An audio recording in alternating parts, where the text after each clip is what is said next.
రాసే పిల్లల యొక్క కాన్ఫిడెన్స్ మీద దెబ్బ కొడతామండి మేము. బా. యూజువల్గా టీచర్ ఏం చేస్తారంటే కాన్ఫిడెన్స్ బూస్ట్ చేసి పంపిస్తారు. నో, మేము కాన్ఫిడెన్స్ తగ్గించి పంపిస్తాము. రీజన్ ఏంటంటే అది నెగిటివ్ ఎందుకు సార్ అప్రోచ్ అట్లా? అండి.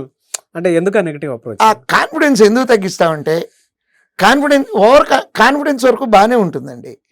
ఓవర్ కాన్ఫిడెన్స్కి వెళ్ళారనుకోండి, ఓహ్ ఇది నాది, ఇది నేను ఈజీ, ఇట్లా చేయలేని పనులు కూడా ఈజీగా చేయగలము అని అనుకుంటూ ఉంటారండి. సో నాకు చాలా నాలెడ్జ్ ఉంది, ఆఫ్టర్ ఆల్ ఈ క్వశ్చన్ తప్పులు పడిపోతాయండి. కేర్లెస్గా ఆన్సర్ చేయడానికి చేయటం వల్ల తప్పులు అవుతాయండి. అందుకని కేర్ఫుల్గా ఆన్సర్ చేయటం కోసం ఎప్పుడు మేము కన్సిస్టెంట్గా ఒక మార్క్ రానివ్వండి, ఆసిలేషన్ చూపిస్తాము. మీకు ఒకరోజు మార్కులు బాగా ఎక్కువ వచ్చినాయి, పిల్లలందరికీ మార్కులు బాగా ఎక్కువ వస్తున్నాయి. సో కరెక్ట్గా ఒక టఫ్ పేపర్ మధ్యలో పెట్టామనుకోండి, మళ్ళీ నేర్చుకోవాల్సింది చాలా ఉందని చెప్పి ఫోల్డింగ్ హ్యాండ్స్తో వచ్చి ముందు కూర్చుంటారు. సో అట్లా మనము డిఫరెంట్, ఎందుకంటే ఎగ్జామ్ పేపర్ ఎలా వస్తుందో మనము గెస్ చేయలేమండి.